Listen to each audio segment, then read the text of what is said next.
अस्सलाम वालेकुम। रेसिपी के इसमें खुशामदीद। अफ़गानी पतीर नान जो है तंदूर के बगैर चूल्हे पे रेडी होने जा रहे हैं, तो इसके लिए चाहिए गंदम का आटा। आपके सामने 1 कप पहले भर के डाला, मेजरिंग कप 1 प्याली, ठीक है। अब दूसरा कप जो है मैं भरकर डाल रही हूँ। 2 कप भरकर आपने ले लेने गंदम के आटे के। उसके साथ आपने 1 टीस्पून इसके अंदर नमक ऐड कर देना है। उसके साथ ही नमक के आपने थोड़ी-सी चीनी ऐड करनी है, पिसी हुई चीनी है। हाफ़ टी स्पून मैं इसके अंदर शामिल कर रही हूँ, दानेदार हो तो भी डाल सकते हैं। साथ में पिसी हुई चीनी के आपने मीठा सोडा, ठीक है, वो भी हाफ़ टी स्पून इसके अंदर शामिल कर देना है। उसके बाद आपने जो है नमक चख लेना है। नमक थोड़ा-सा ज़्यादा रखना चाहते हैं तो नमक जो है वो अपने हिसाब से कर लीजिएगा। नमक ऐड करने के साथ ही आप इसमें पानी ऐड कर रही हूँ। पानी जो है वो नॉर्मल रूम टेम्परेचर का आपने पानी लेना है, ना ज़्यादा ठंडा होना चाहिए, ना ही ज़्यादा गर्म होना चाहिए। रूम टेम्परेचर का पानी लेंगे और उससे जो है यानी आपने जो है वो गूँथना स्टार्ट करना है। थोड़ा-थोड़ा करके इसमें पानी शामिल कर रही हूँ, ज़्यादा पानी शामिल नहीं करना है। तकरीबन आपने जो है सवा कप से आपका जो है वो आटा ये गूँथा जाएगा और इसकी डो जो है आपने सॉफ्ट रखनी है, बिल्कुल सख्त आटा नहीं गूँथना है, ना ही इतना ज़्यादा पतला हो, ना ही इतना ज़्यादा आपने सख्त गूँथना है। इसका नॉर्मली जिस तरह से आटा गूँथा जाता है, लेकिन नरम गूँथना है।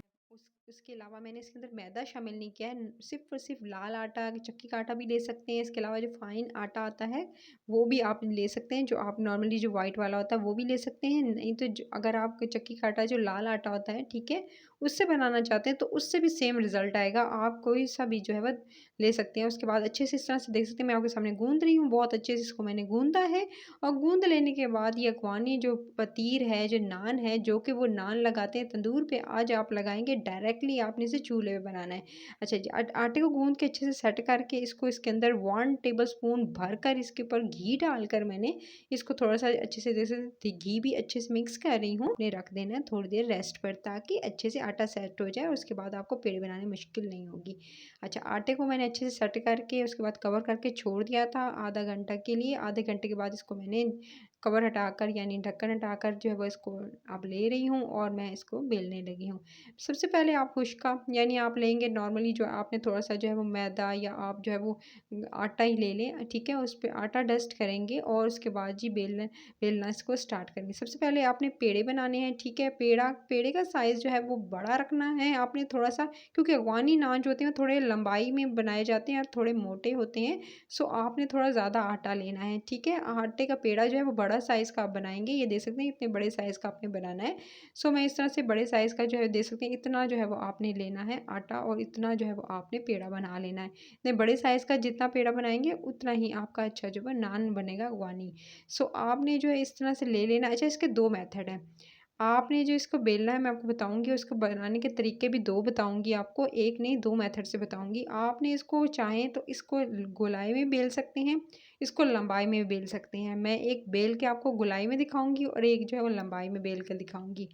अच्छा, इसको आपने बेल लेना है गोलाई में, ठीक है? उसके बाद इस तरह से डाल देना है। उसके बाद इसको जो आपने सेक कर उतार लेना है, ठीक है? फिर इस तरह से एक लंबाई में बेल कर डालना है, ठीक है? उसको इस तरह से बेलेंगे और एक साइड से हो जाएगा तो इसको साइड इसकी टर्न कर देंगे। देख सकते हैं ये फूल रहा है, इसके ऊपर से बबल्स बनना स्टार्ट हो गए हैं, इसका मतलब है आपका नान जो है वो इसे देख सकते हैं दोनों तरफ से अच्छे से मैंने सेक लिया है। अच्छा, सेक लेने के बाद इस पे मैंने कोई कुछ नहीं ऐड किया है, ना कोई घी ना कुछ, बिल्कुल डायरेक्टली पकाया है और इसका कलर देख सकते हैं बिल्कुल जैसे तंदूर में पकाया हो वैसा ही इसका कलर आया है। इसकी दोनों साइडें टर्न करके फिर आपने इसको अच्छे से कुक कर लेना है और हल्की आँच रखिएगा, हल्की से दरमियानी, ज़्यादा तेज़ आँच पे नहीं इसे कुक करना है। और आपका जब नान इस तरह से कलर अच्छा सा आ जाए, गोल्डन देख सकते हैं कलर आ चुका है और उसपे जो बबल्स थे वो भी क्या खूबसूरत इसका कलर आया है। तो आपने क्या करना है, इसको उतार लेना है, ठीक है? इस पे मैंने कुछ भी नहीं लगाया है गाइस, डायरेक्टली मैंने इसको बस पकाया, उतार लिया। नेक्स्ट इसी तरह से डालूँगी, ये मैंने डाल दिया। नेक्स्ट इसी तरह से लंबा करके डाला, ठीक है? पहले आपको गोल भी बनाना सिखाया, लंबाई में इस तरह से लंबा करके डालेंगे। उसके ऊपर आपने पानी डालना है। पानी थोड़ा-सा डालेंगे, सिर्फ़ और सिर्फ़ 2 टेबलस्पून पानी मैं इस तरह से डाल रही हूँ इसके ऊपर। पानी डालेंगे, इससे आपके नान कड़क नहीं होगा, सॉफ्ट बनेगा, ठीक है? इसमें मैंने कुछ भी ख़मीर वगैरह ऐड नहीं किया था। सिर्फ़ और सिर्फ़ हाफ़ टी स्पून से भी कम मैंने सोडा ऐड किया था, लेकिन सॉफ्ट और बनाना चाहते हैं, तो इस तरह से पानी इसके ऊपर वो जो है आप डाल देंगे 2 टेबलस्पून पानी, ठीक है? लगाएँगे और दोनों तरफ से अच्छे से इसको अच्छे से सेक लेंगे जब तक कि आपके नान जो है एक तरफ से हो नहीं जाता, दूसरी तरफ से इसको टर्न कर देंगे। दोनों साइडें टर्न करके इसको अच्छे से कुक कर लेंगे। ये देख सकते हैं नान जो है वो तकरीबन डन हो चुका है, अच्छा सा कलर आ चुका है। तो अब आपने जो है वो इस तरह से पानी सिर्फ लगाकर दोनों साइडों पे लगाकर अब आपने क्या करना है, इस पे एक तरीका तो ये है कि आप इसको बेलते हुए आप इस पे ऊपर जो है वो स्याह वाले जो तिल होते हैं, काले तिल, वो लगा लीजिएगा और उसके बाद बेल लीजिएगा। दूसरा ये कि आप आखिर में इस तरह से सफ़ेद तिल लगाकर, सफ़ेद या काले, ठीक है, स्याह तिल वैसे तो लगाए जाते हैं, ऐसा काले तिल लगाकर उसके बाद इसके ऊपर जो है वो आप बटर लगा सकते हैं, ठीक है। चूल्हे पे आप जो है बटर लगाकर, जो घी लगा रहे हैं तो चूल्हे पे लगा लीजिएगा, फिर उसको 1 से 2 मिनट सेक लीजिएगा। लेकिन अगर बटर लगा रहे हैं तो बटर बाद में भी लगा सकते हैं गरम-गरम नानों पर। इस तरह से मैं इसके ऊपर थोड़ा-सा जो है वो जो काले वाले तिल हैं वो इसके ऊपर लगाकर इस तरह से इसके ऊपर बटर जो है वो अच्छे से मैं ब्रश की मदद से लगा रही हूँ। बटर जो है वो आपको मैंने बताया गरम-गरम नानों पर बाद में लगा सकते हैं, लेकिन घी लगा रहे हैं तो कच्चा ना रहे। तो आप जब तवे पे सेक रहे होंगे लास्ट में बिल्कुल घी लगाकर, जिस तरह से नॉर्मली पराठा बनाया जाता है उस तरह से घी लगाकर और उस पर जो है वो थोड़े से जो है वो स्याह तिल, काले तिल जो है वो उसके ऊपर स्प्रिंकल कर दीजिएगा और इस तरह से नान को रेडी कर लीजिएगा। दोनों तरीके मैंने आपको बता दिए और लंबा करने का तरीका बता दिया था कि लंबाई में इस तरह से आप जो है इसको बेल लेंगे और इसको जो है बगैर पानी के और पानी के साथ भी बनाएंगे तो भी दोनों तरीके मैंने आपको सिखा दिए। तो रेसिपी कैसी लगी? अगर अच्छी लगी है तो रेसिपी के चैनल को सब्सक्राइब कीजिएगा, वीडियो को लाइक और शेयर ज़रूर कीजिएगा और इन नानों को ज़रूर बनाइएगा।